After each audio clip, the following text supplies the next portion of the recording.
I am a professional bicycle stunt rider.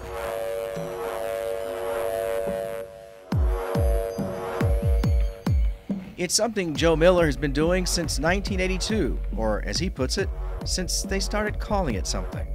Something my dad told me a long time ago. He said, if you like your job, you never have to work. And that's kind of how I feel.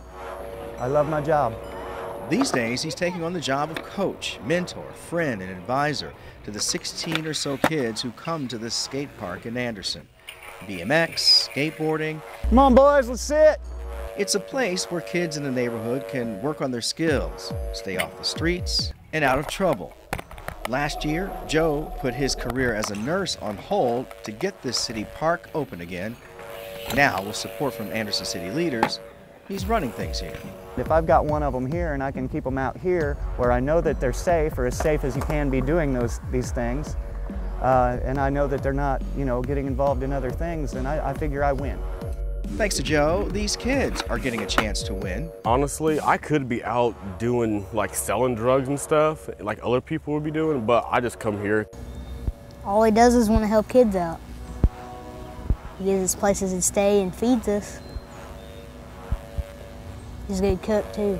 He's letting them know that they can all do it. They all are valuable. They all have something valuable to offer. As in life, there are a lot of hard knocks and falls and bruises in BMX and skateboarding. Joe is dedicated to making sure each of these kids understand when you fall, you get back up. I push my life one crank at a time on my bike. That's exactly how I look at it.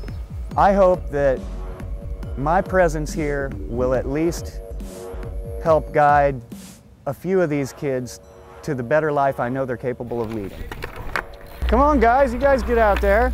Show them what you can do. I think that Joe's actually trying to pay it forward to the community, for the kids mostly.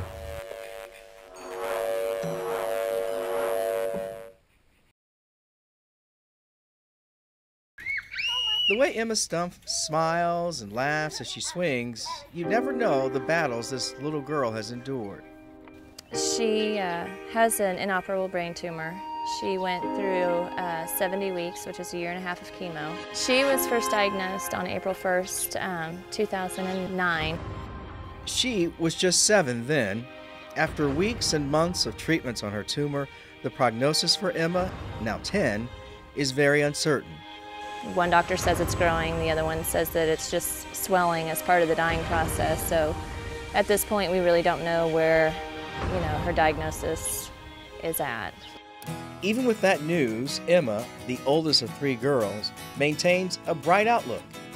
She spends a lot of time focused on helping other kids going through the same battle. One way she does that is through her love for arts and crafts. She makes little silver angels made out of paper clips, each with a handwritten note.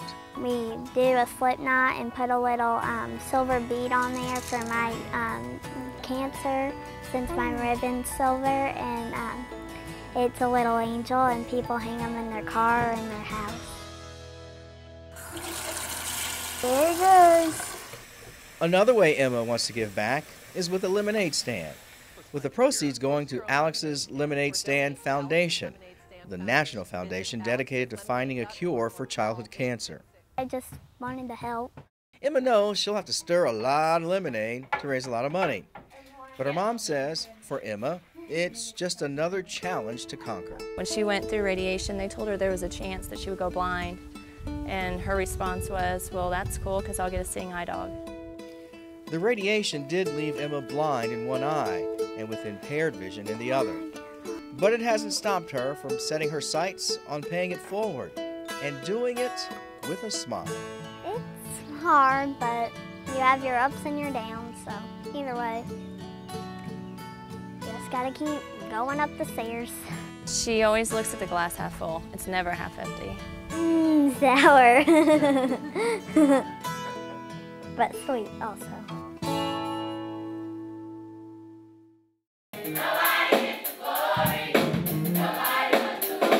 At the corner of Summerest Avenue and 16th Street on the city's west side, there's some serious praising going on inside Christian Faith Baptist Church, and the message is pretty straightforward.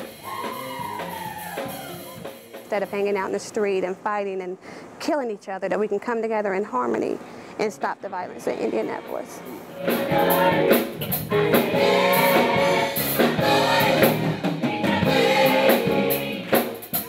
These young voices and musicians make up the Indianapolis Stop the Violence Youth Choir.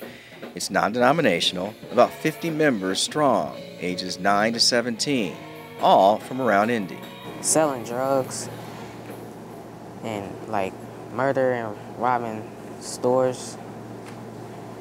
And I always tell my dad that I'm tired of seeing people die. The lady putting her soul behind the message is Kay Holloman, choir director.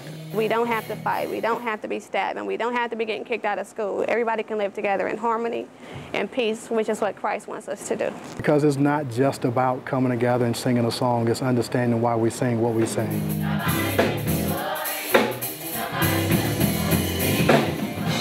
We come together, we have ministry and rehearsal, and we have fun in the Lord. It keeps it in mind that we can't go out and do whatever you want. You have to be smart and not get into a lot of trouble. If I'm here, I'm not outside doing stuff that I'm not supposed to be doing. And when I think about how good that God has been to me, that makes me want to show it more with the kids. That's why I do it. And you got me crying on TV.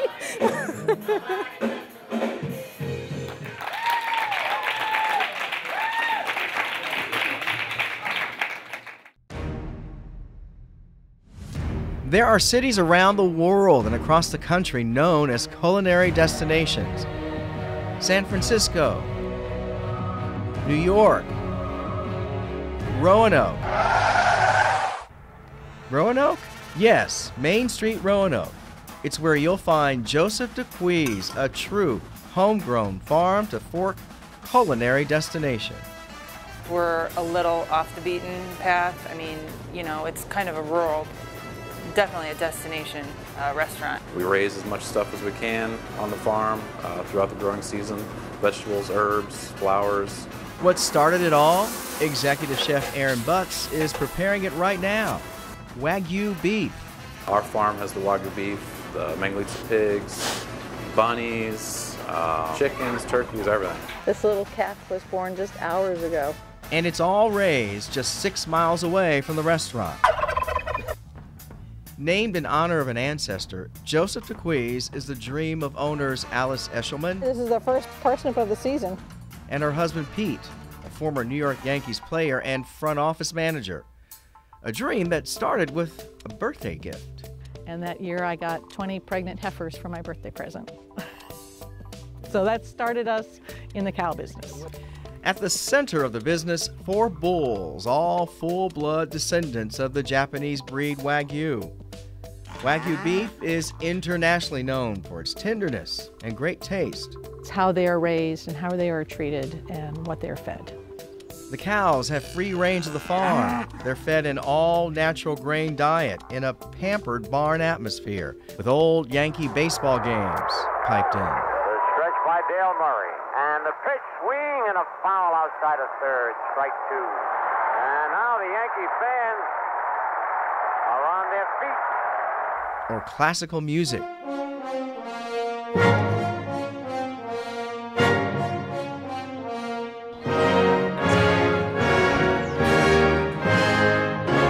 I think it soothes them. They're just more at ease. We try not to stress them at all. A true symphony conducted down on the farm to create a masterpiece on your plate. The marbling in it makes a difference in the flavor. It's the distinct difference in the flavor. We've got the best beef probably in the country, I would say. It's amazing quality. A Wagyu. Wagyu. For the price, you can't beat it. You can't get a steak like this in New York, Chicago, or Las Vegas. And wrapped around the Joseph DeQuee's experience, an extensive wine list, an art gallery, an emporium, an inn to stay the night, and an invitation to take a farm tour. We just try to wrap a warm blanket around all of our guests. We want everyone to be really happy. I mean, that's the point, is to make people happy. And that's what we're trying to do here. Cheers.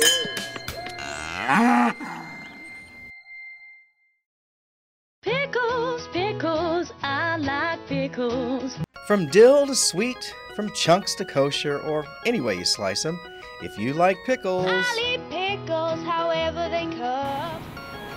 pick a peck of Seckler's pickles, and you may be in for a sweet surprise. We're one of the very few that are doing it at this level. Made in Indiana in this small pickle factory in the tiny town of St. Joe, in the world of pickles, Either you're very large like a Vlasic or a Mount Olive, or you're somebody like us that has some really unique products. the pickling at Seckler's dates back to the early 1900s when Ralph Seckler started selling pickles at a pickle station. From there, this family business was born. These days, the man behind the brine is Max Troyer. A lot of what we do is like what a pickle company would have looked like in the 50s or 60s. What they did then is now something only a few pickle companies in the country do anymore. Make unique flavors of sweet pickles. Sweet raisin, apple cinnamon, orange, lemon. On your Hoosier Holiday visit here, you can take a tour and see how Seckler's pickles. Loads of them. We buy about 90 semi-loads of pickles a year. We'll bring pickles in the summer, and we'll put them into big tanks or vats outside, and they go through a fermentation. And then in the winter, or this time of the year, we'll bring the pickles out and we'll process them and make the different products with them. They go into those tanks, they come out those elevators, they go down the flume and then into the line. Once they go in the jar, they'll go on into our packing room where they get the brine put into them and the lid put on the jar, a code put on the jar, and a label. With more than 50 varieties processed and labeled here, there's a savory side to Seckler's too. And we do a Hungarian relish that has like red bell pepper and Hungarian banana peppers mixed in. We do a hot relish that has jalapenos. And while you're here, pick your peck and take home a Hoosier holiday gift made in Indiana. We have a lot of people that come directly here. They'll stock up, they'll buy gift packs of pickles to give away at the holidays. It's a gift they're sure to relish. I like pickles. Won't you give me a pickle?